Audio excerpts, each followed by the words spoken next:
नमस्कार दोस्तों हम कक्षा 12 समाजशास्त्र का चैप्टर नंबर 1 पढ़ रहे थे और फर्स्ट चैप्टर में हमने जो हमारा टॉपिक था भारतीय समाज में विविधता की चुनौतियां, उसके अंदर हमने स्टार्टिंग वाले 4 टॉपिक्स को कवर कर लिया था। आज की इस वीडियो में हम बाकी के जो 4 टॉपिक्स हैं उनको कवर करेंगे। तो आइए आज के इस वीडियो को शुरू करते हैं।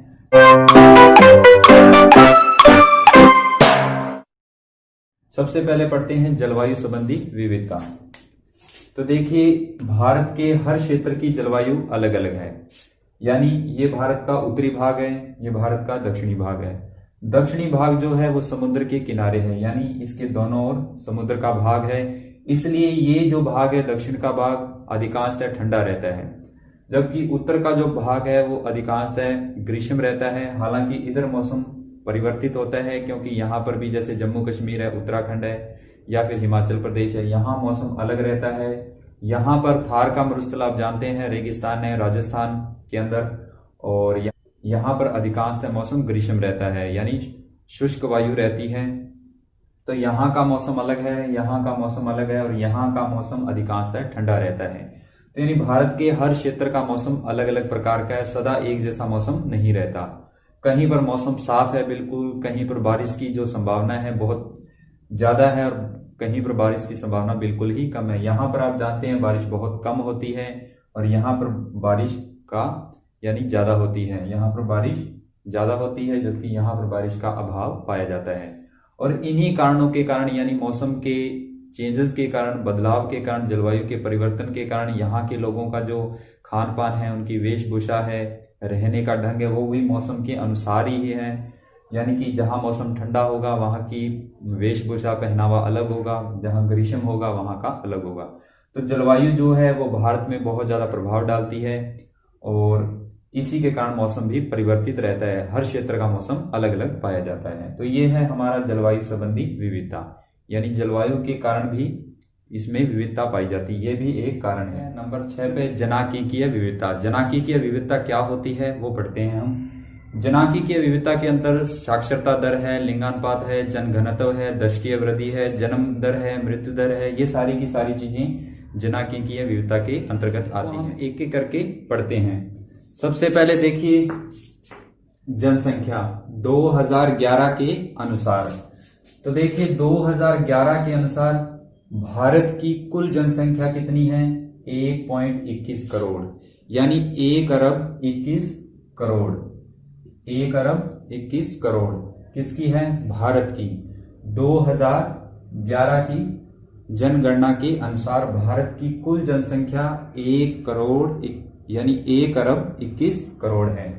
फिर देखिए भारत के अंदर ग्रामीण जनसंख्या कितनी है? यानी 68.8% लोग जो है वो ग्रामीण इलाके में रहते हैं, यानी भारत की ज्यादातर जो जनसंख्या है वो गांवों में निवास करती है।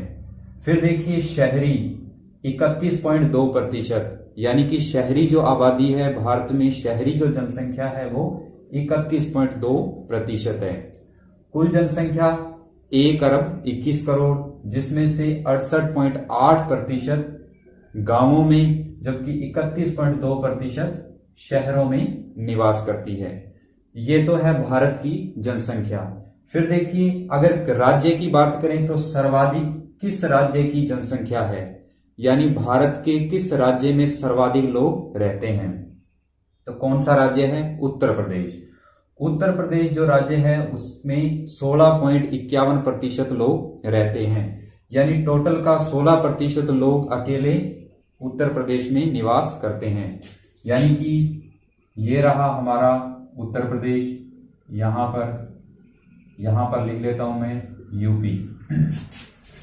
यानी सर्वाधिक कौन सा राज्य है? उत्तर प्रदेश, जिसकी जनसंख्या है कितनी है? 16.51%।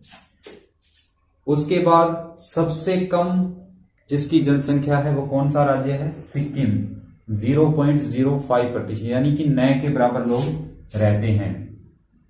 यहां पर है सिक्किम, तो यानी 0.05% सिक्किम। ठीक है, ये हो गई हमारी जनसंख्या। फिर देखिए जन घनत्व। जन घनत्व क्या होता है कि 1 किलोमीटर के दायरे में कितने लोग रहते हैं, यानी 1 किलोमीटर के दायरे में लोगों की संख्या कितनी है, उसी को हम जन घनत्व कहते हैं। तो देखिए भारत में कुल जो जन घनत्व है 382 व्यक्ति प्रति वर्ग किलोमीटर है, यानी भारत में 1 किलोमीटर के दायरे में 382 प्रति व्यक्ति लोग रहते हैं। अगर बात करें सर्वाधिक जन घनत्व किस राज्य का है, तो बिहार। कितना है, 1102 व्यक्ति प्रति किलोमीटर के हिसाब से, यानी बिहार एक ऐसा राज्य है जिसमें 1 किलोमीटर के दायरे में 1102 लोग रहते हैं। यहां पर बिहार है, इसके आगे ही।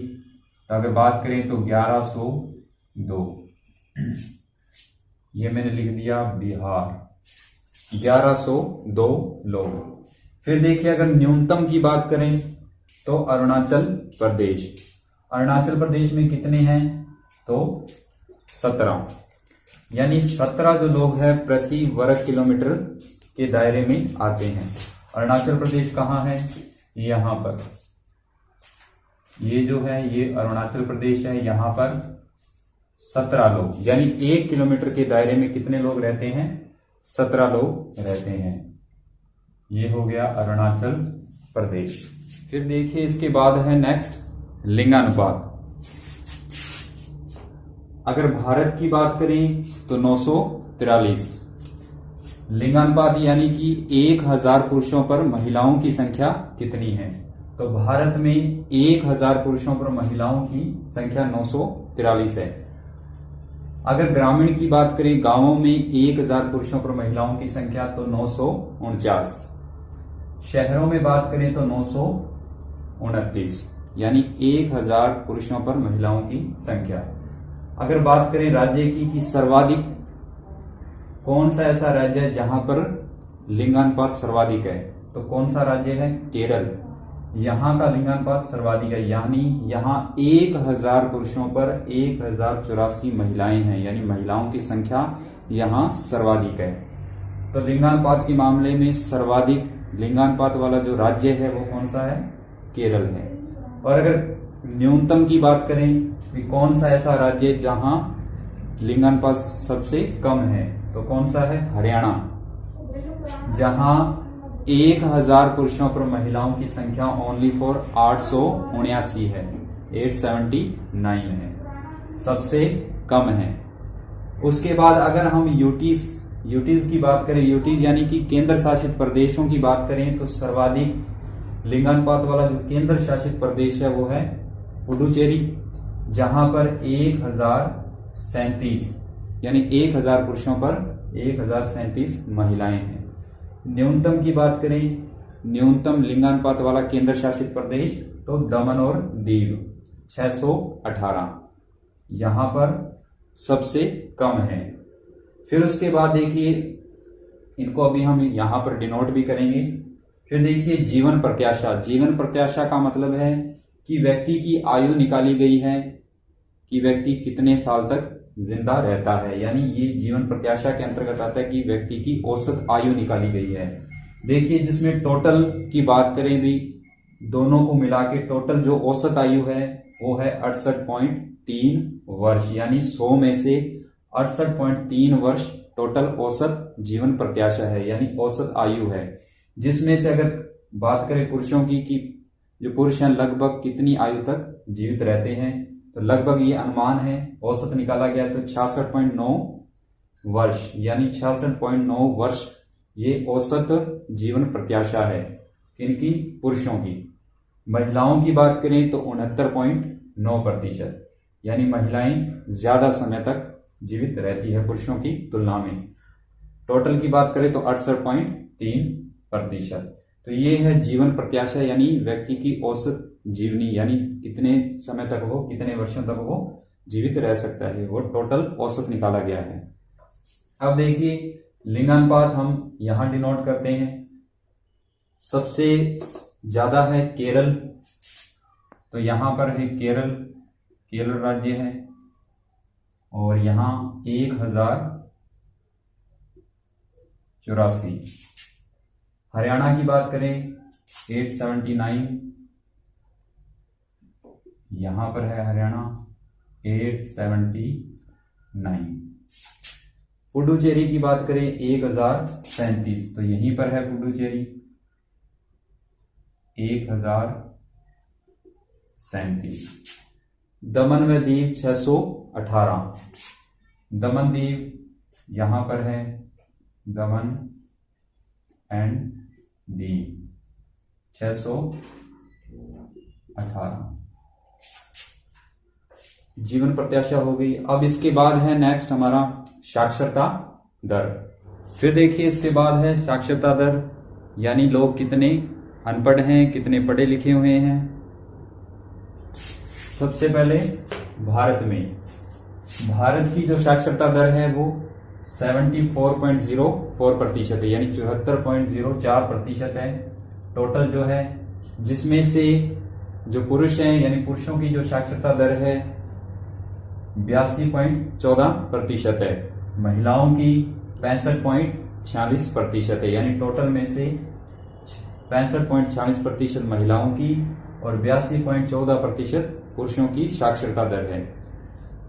उसके बाद अगर राज्य की बात करें, सर्वाधिक साक्षरता वाला कौन सा राज्य है, तो कौन सा है? केरल, जहां सर्वाधिक लोग पढ़े लिखे हैं। तो देखिए 93.91%, यानी लगभग 94% लोग यहाँ साक्षर हैं, यानी पढ़े लिखे हैं। अगर मेल की बात करें यानी पुरुषों की, तो 96.02% साक्षर हैं। फीमेल की बात करें तो 91.98% साक्षर महिलाएं हैं। अगर न्यूनतम की बात करें, कौन सा ऐसा राज्य है जहां पर न्यूनतम साक्षरता दर है, तो कौन सा है? बिहार, जहां टोटल साक्षरता दर कितनी है? 61.8%, जिसमें से पुरुषों की साक्षरता दर 73.39 है और महिलाओं की 53.33% है। यानी सबसे कम साक्षरता वाला जो राज्य है वो कौन सा है? बिहार। और सर्वाधिक साक्षर जो राज्य है वो है केरल। अब देखिए केरल, हमारा ये रहा केरल। और अगर यहां पर हम बात करें साक्षरता दर की, तो 93 तो यहां लिख देते हैं 94%। बिहार 60, तो ये रहा बिहार और इसकी 61.8%। अब इन आंकड़ों के साथ हम राजस्थान की बात कर लेते हैं। ये रहा राजस्थान।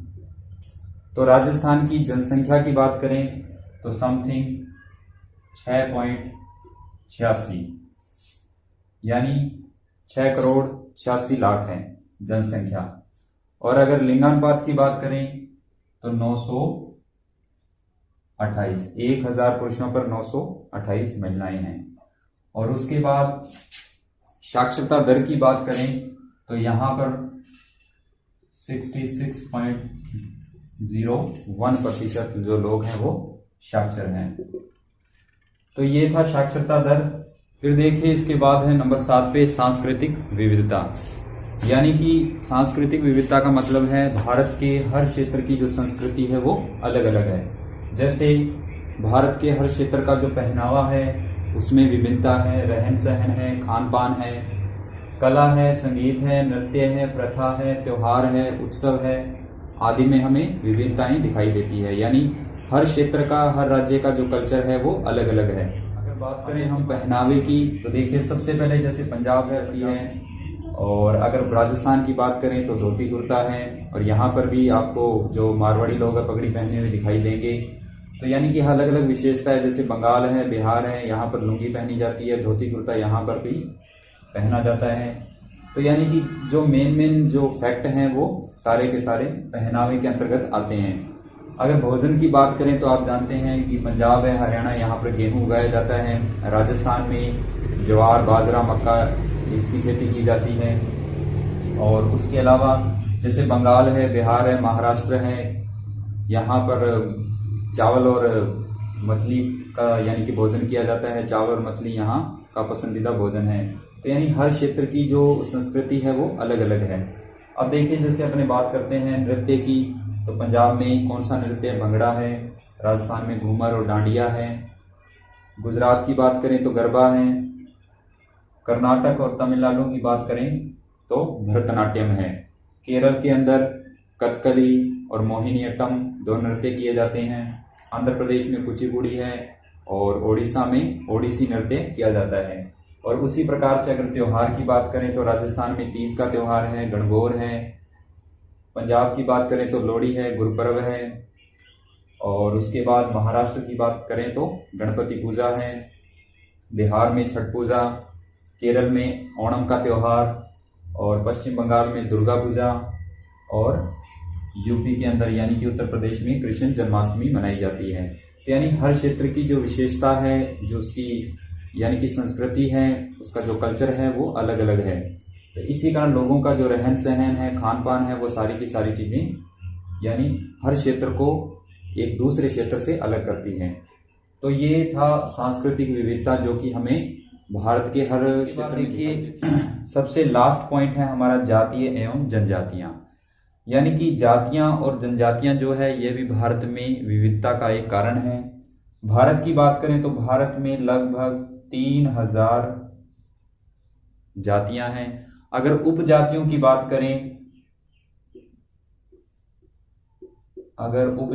बात करें तो कम से कम या लगभग 15,000 उपजातियां हैं। जनजातियां ज्यादातर यानी कि जो लोग आदिवासी हैं उनको जनजातियों के अंतर्गत ही रखा जाता है। यानी कि जो आदिवासी लोग होते हैं उनका पहनावा, उनकी खान पान का तरीका, ये सारी चीजें अलग होती हैं।